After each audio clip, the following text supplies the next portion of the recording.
ایک بنیادی چیز اور ضروری اسلام اور مسلمانوں کے لیے بہت اہم قرار دے کر اس کے لیے علماء سے کچھ مشورے کیے اور پھر کچھ فتاوی جاری کیے. اس کے بعد یہ کہا یہ تحریک علماء کے اندر اتنی پھیلی کہ دیوبند سے منسلک علماء میں بہت بڑی تعداد اس طرف آئی. میرے استاد اور جو میرے پھوپھیزاد بھائی بھی ہوتے ہیں حضرت مولانا شبیر احمد عثمانی رحمۃ اللہ علیہ، وہ حضرت حکیم الامت تھانوی ہی کے اشارے پر مسلم لیگ میں آئے، مسلم لیگ کی حمایت میں آئے. ان کی مائیت میں مجھے بھی اللہ تعالیٰ نے کچھ خدمت کرنے کی توفیق بخشی. تو جب آپ قیام پاکستان کی تحریک میں شامل رہے ہیں محترم، تو یہ بتائیے کہ آپ پہلی بار قائد اعظم سے کب ملے تھے اور یہ ملاقات کس طرح ہوئی تھی؟ حضرت مولانا تھانوی رحمۃ اللہ علیہ جی، انہوں نے ایک طرف تو عوام کو، مسلمانوں کو مسلم لیگ کے ساتھ مل کر پاکستان کی تحریک کو کامیاب بنانے کا ایک مستقل منصوبہ بنایا اور اس کو چلایا، عام کیا. دوسری طرف ان کے ذہن میں یہ بھی بات رہتی تھی کہ پاکستان بنے تو وہ صحیح اسلامی خطوط پر بنے، اس میں جو اصل مقصد ہے اسلامی ملک بننے کا وہ قائم ہو اور جاری ہو. اس سلسلے میں انہوں نے مختلف وفود اور مختلف خطوط قائد اعظم کو کے نام لکھے. ایک وفد کے سلسلے میں میری بھی حاضری ہوئی ہے. ہوا یہ کہ قائد اعظم تشریف لائے ہوئے تھے اسمبلی کے اجلاس میں دہلی. مجھے حضرت حکیم الامت تھانوی رحمۃ اللہ علیہ نے حکم دیا کہ آپ جاؤ اور کچھ پیغام پہنچا کر آؤ. حضرت مولانا ظفر احمد عثمانی مدد اللہ اور مولانا شبیر علی صاحب حضرت کے بھتیجے اور تیسرا یہ رہبر، ہم تین کا ایک وفد دہلی روانہ ہوا. ہم نے کہا کہ ہمیں چند منٹ چاہیے آپ کے، مختصر سا پیغام آپ کو پہنچانا ہے، وہ آپ سن لیں. انہوں نے رات کے 8 بجے کا ہمیں وقت دیا. ہم ان کی کوٹھی پر پہنچے تو وہاں کوٹھی سنسان تھی. اچانک ایک صاحب نکلے. یہ سب سے پہل میری ملاقات قائد اعظم سے ہو رہی تھی اور میں یہ نہیں پہچانتا تھا کہ یہ قائد اعظم ہے. خود ہی تشریف لائے اور ہمیں ایک چھوٹے سے کمرے میں بٹھا کر میں ابھی آتا ہوں تشریف لے گئے اور چند منٹ کے بعد واپس آئے. گفتگو شروع ہوئی. ہم نے حسب وعدہ چند منٹ میں جو بات ہمیں کہنی تھی وہ کہہ ڈالی،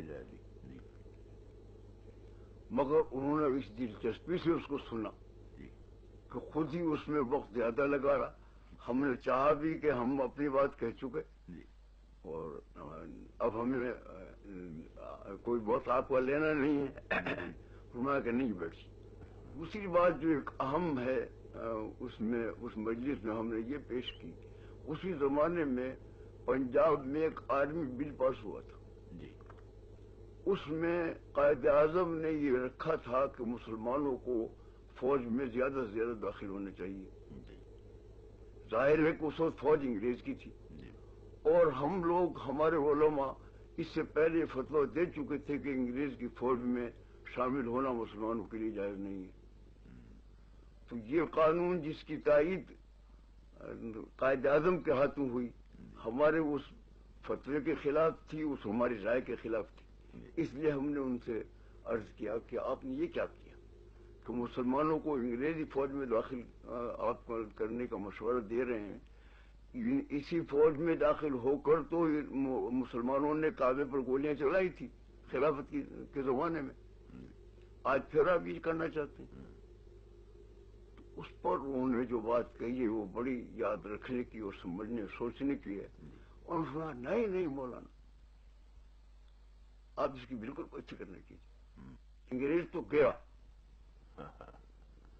اب جو فوج ہوگی وہ انگریز کی نہیں ہوگی. بہت اپنی قوم کی ہوگی، اپنی جماعت کی ہوگی، جی اور میری آنکھیں گویا دیکھ رہی ہیں ایسے واقعے کو جی کہ مسلمان کی جان، ایمان، آبرو بچانے کا کوئی راستہ اس کے سوا نہیں ہوگا کہ مسلمان کے ہاتھ میں ہتھیار ہو، ہتھیار ہو، بے شک، اور وہ ہتھیار چلانا جانتا ہو۔ جی میری آنکھیں گویا دیکھ رہی ہیں یہ پیش آنے والا۔ بے شک، اس وقت میں چاہتا ہی ہوں کہ زیادہ سے زیادہ مسلمان کسی طرح فوج میں بھرتی ہوں جی اور ان کو ہتھیار ان کے ہاتھ میں آئے اور چلانا آئے۔ جی یہ جملے قائد اعظم نے اس وقت کہے تھے جب اس کا کوئی تصور آنکھوں کے سامنے نہیں تھا۔ جی پھر آنکھوں نے مشاہدہ کیا کہ واقعی یہ حالات پیش آئے کہ مسلمانوں کو ہتھیار استعمال کرنے کی ضرورت پیش آئی، اپنی جان اور آبرو انہوں نے بچائی جن کے ہاتھ میں کچھ تھا۔ مولانا اتنی دیر سے ہم جو گفتگو کرتے رہے ہیں تو جانے کیوں مجھے یہ محسوس ہوتا رہا ہے کہ ایک اندرونی طور پر یہی روح کا فرما تھی ہماری اس گفتگو میں کہ قیام پاکستان، نظریہ پاکستان اور مسلمانوں کا عمل اور ترقی کی راہیں، ایسے قسم کے خیالات میرے ذہن میں آ رہے تھے۔ تو میں یہ عرض کرنا چاہتا تھا کہ آپ کی نظر میں ہمارے معاشرے کی سب سے انقلابی ضرورت کیا ہے؟ آپ نے بہت اہم سوال کیا۔ جی بات تو بہت لمبی ہے مگر میں اس کو مختصر انداز میں ارشاد۔ عرض کرنا چاہتا ہوں۔ میرے نزدیک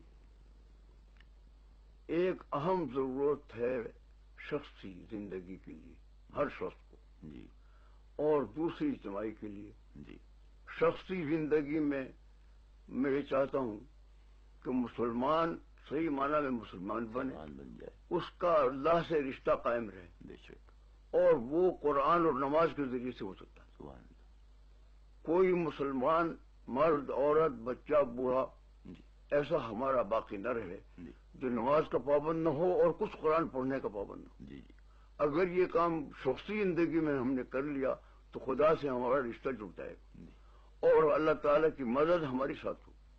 یہ شخصی زندگی کا معاملہ ہے۔